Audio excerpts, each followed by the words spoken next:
हाँ भाई, graph convolutional networks जीसीएन्स, ये तो समझ लो ग्राफ्स के लिए सुपर पावर है।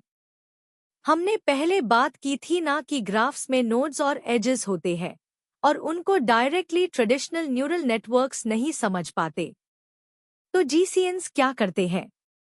ये ग्राफ्स पे directly convolution like operations apply करते हैं। अब तुम सोचोगे, ये कन्वोल्यूशन क्या बाला है? अगर तुम्हें याद हो तो हमने सीएनएन्स, कन्वोल्यूशनल न्यूरल नेटवर्क्स, की बात की थी जो इमेजेस के लिए बहुत अच्छे होते हैं। वहाँ पे कन्वोल्यूशन का मतलब होता था कि हम एक छोटा सा फिल्टर, जैसे कि एक छोटा सा विंडो, प्योर इमेज पे स्लाइड करते हैं और हर जगह कुछ मैथमेटिकल ऑपरेशंस करते हैं ताकि इमेज के फीचर्स निकल सके, जैसे एजेस, कॉर्नर्स, टेक्सचर्स। जीसीएन्स कुछ ऐसा ही करते हैं, लेकिन ग्राफ्स के ऊपर। लेकिन ग्राफ तो इमेज की तरह एक रेगुलर ग्रिड नहीं होता ना, उसमें तो कनेक्शंस इरेगुलर हो सकते हैं।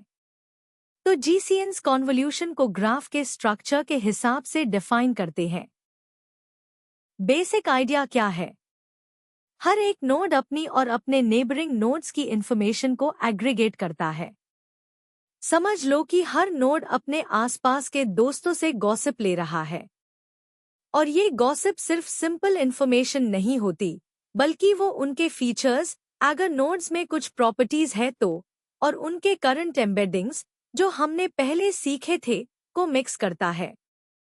ये एग्रीगेशन कैसे होता है? कई तरीके हैं, लेकिन एक कॉमन तरीका ये है कि हर नोड अपने नेबर्स के एम्बेडिंग्स का एक वेटेड एवरेज लेता है और उसको अपने खुद के एम्बेडिंग के साथ कॉम्बाइन करता है। ये वेट्स इस तरह से सीखे जाते हैं ताकि वो ये डिसाइड कर सके कि कौन से नेबर्स ज़्यादा इम्पॉर्टेंट है। इस प्योर प्रोसेस को एक लेयर बोलते हैं। हम एक जीसीएन में ऐसे बहुत सारे लेयर्स स्टैक कर सकते हैं। हर लेयर में हर एक नोड अपने और अपने एक हॉप डोर नेबर्स से इंफॉर्मेशन लेता है। अगर हम डू लेयर्स यूज करें तो हर नोड अपने और अपने डू हॉप्स डोर नेबर्स तक की इंफॉर्मेशन को इनडायरेक्टली कंसिडर कर रहा होता है। तो जीसीएन्स क्या सीखते हैं? वो हर एक नोड के लिए एक नया एम्बेडिंग सीखते हैं जो उसके लोकल ग्राफ स्ट्रक्चर और उसके फीचर्स को एनकोड करता है।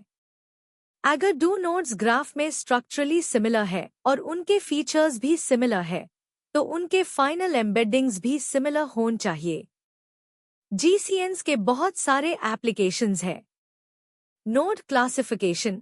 अगर हमें ग्राफ के कुछ नोड्स के लेबल्स पता है, तो हम जीसीएन्स को ट्रेन कर सकते हैं ताकि वो बाकी अनलेबल्ड नोड्स के लेबल्स प्रेडिक्ट कर सके।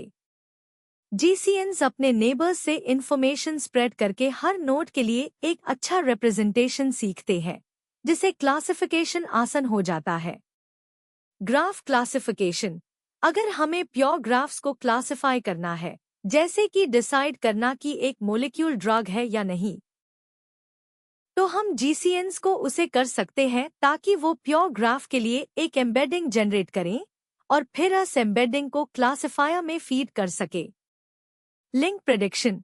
हम ये प्रेडिक्ट कर सकते हैं